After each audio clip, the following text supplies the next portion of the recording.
ముందుగా అందరికీ నమస్కారం.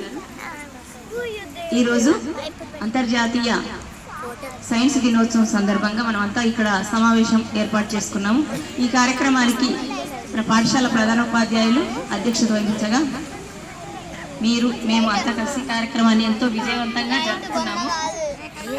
సమయం లేదు కాబట్టి సముద్రం మీద ఒక సైన్స్ పాట. ప్రకృతి ఒక వింత వింత కథల కావ్యము, ప్రతి పేజీ మురిపించే చిత్రము.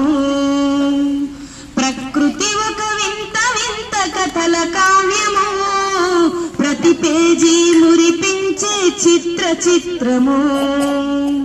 వాగులన్నీ ఎండిపోయి వట్టిపోతవెందుకో, సాగరాన ఉన్న నీరు ఇంకదెందుకో.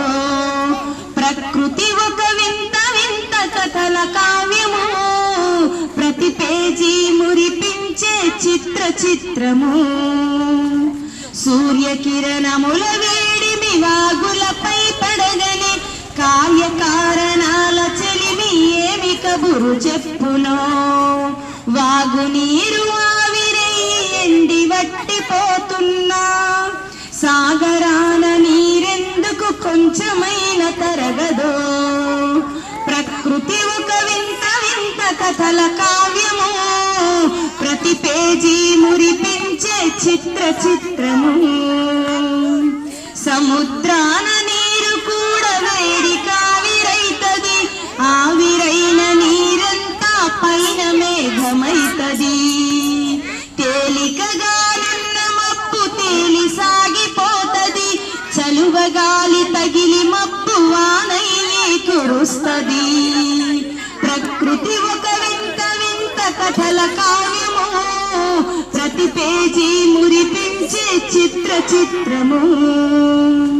వాన నీరు పారి పారి వాగు వంకలైతవి, వాగు వంకలన్నీ కలిసి నదులై సాగుతవి.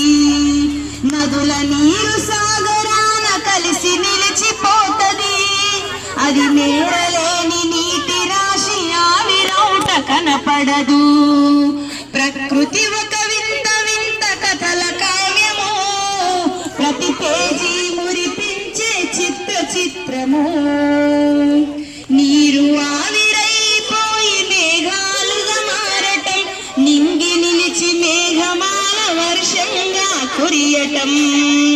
వాన నీరు పొంగి పారి సాగరాన చేరటం, జలచక్ర భ్రమణమిది సాగుతూనే ఉంటది.